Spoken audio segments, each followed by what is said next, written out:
หาพ่อแม่ลูกมาจากช้อปปิ้งแล้วก็หิวปั้นสวยกันน้ำข้าวจีปาเต้เนาะกินก่อนแม่เมียนเครื่องแล้วจังขอสิกินเนาะนี่ได้แต่แนวลูกมักฮอทดอกแล้วก็เบคอนแล้วก็ตับผัวอยากกินทอดตับทอดหรือคั่วสั่งมาคั่วอะไรจานตื่นนี่ปลาต้องโกเอาไว้ใส่อันข้าวเปียกนี่เราไม่เอามาต้มจะดีต้มขาเสื้อส่งน้ำพุ่นน้ำเหลืองมันออกพุ่นเราเอามาซอยแล้วก็อันตำแจวหน่อไม้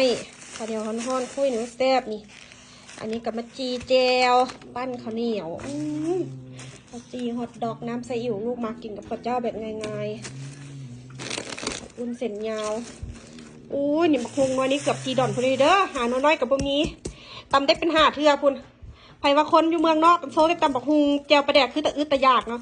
อาหารลาวแต่ละเมืองอยู่บ้านเมืองอเมริกาดิเบิดบ่เป็นน้อยเด้อแกงหน่อไม้ซดหม้อ1กับ$30อัพแล้วตีเป็นเงินลาวเท่าไหร่จักกี่แสนกี่ล้านเขากินแล้วเขาแซ่บเขามีเฮงบ่ตายง่ายเขาจะบอกเขาโซ่ความไม่ต้องกินอาหารไม่กล้าอะไรก็สิตายไว้ตัวแล้วเขาโซ่ตำบักฮุงแต่อึดแต่อยากโซ่ได้เจอปลาแดกกินแล้วมันมีเฮงอาหารลาวๆนั่นกินแล้วมันนานตายเขาจะบอกเพื่อนนี่มันแต้งมา2 หน่วยละ70 ปลายดอนบอกเอามาหลายจังนั้นมันสิเน่ากินบ่ทันมักเล่นเพราะว่าลูกๆมากินสลัดลาวนี่ซื้อมาไว้ซ้ำเฮ็ดกินอยากย้ำใดก็เฮ็ดกินนี่อันนั้นสาลีเหลืองบำรุงสมองกันเป็นอัลไซเมอร์นี่กินแบบนี้ละดี2 มันดอน1มันใหญ่ๆซื้อมาให้ลูกนี่แป้งสาลีแป้งแป้งข้าวเจ้าแป้งมันสับปะหลังแป้งสิงคโปร์เอาไปเฮ็ดข้าวเปียกเส้นอยากย้ำใดก็ได้เฮ็ดกินเนาะนู้นไก่ทอดซื้อมาไว้2 ถุงเลย10 ตอน7 ดอนปลายกับ8 ดอน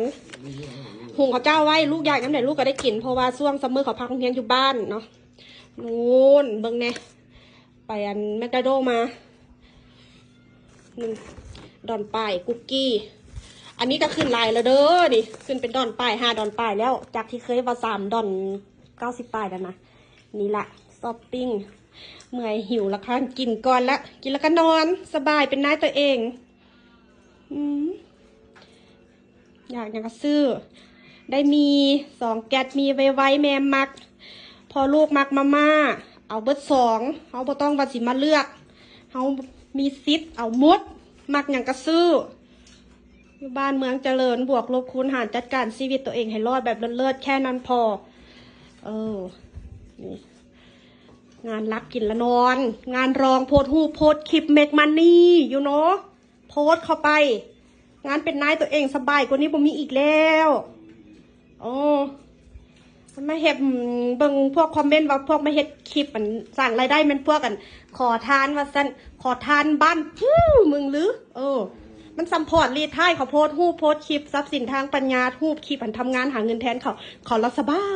ยพวกบ่มีปัญญาคิดกันพัฒนาสมองเลยพูนตัวโอ้ย